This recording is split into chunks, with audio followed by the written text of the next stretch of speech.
Hi hello friends எல்லாருக்கும் வணக்கம். நான் முட்டை சப்பாத்தி தான் செய்ய போகிறேன். சோம்பு போட்டு தாளித்து தக்காளி வெங்காயம் போட்டு நல்லா வதக்கிக்கோங்க. உப்பு போட்டு நல்லா சிம்மில் வச்சு நல்லா வதக்கிக்கோங்க. அப்புறம் குழம்பு மசாலாத்தூள் கொஞ்சோண்டு போட்டு தண்ணி ஊற்றி அதையும் நல்லா சிம்மில் வச்சு வேக வச்சுட்டு 3 முட்டை உடச்சி ஊற்றுங்க. உடனே கலக்காதீங்க. அப்படியே மூடி வச்சுட்டு நல்லா வெந்ததுக்கப்புறம் தான் மாற்றி போட்டு அப்பவும் வெந்துட்டு அதுக்கப்புறம் தான் இது கலக்கணும். உடனே கலக்கினாக்கி முட்டை வாடை வரும்.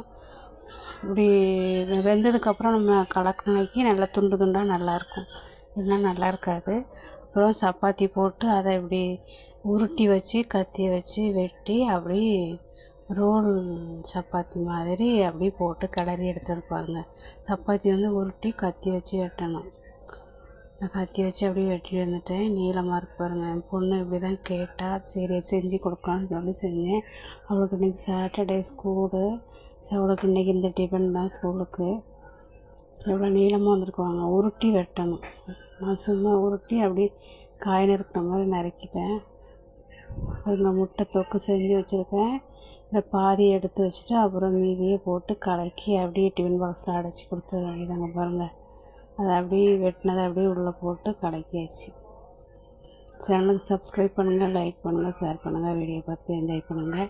நீங்களும் இதே மாதிரி முட்டை சப்பாத்தி செஞ்சு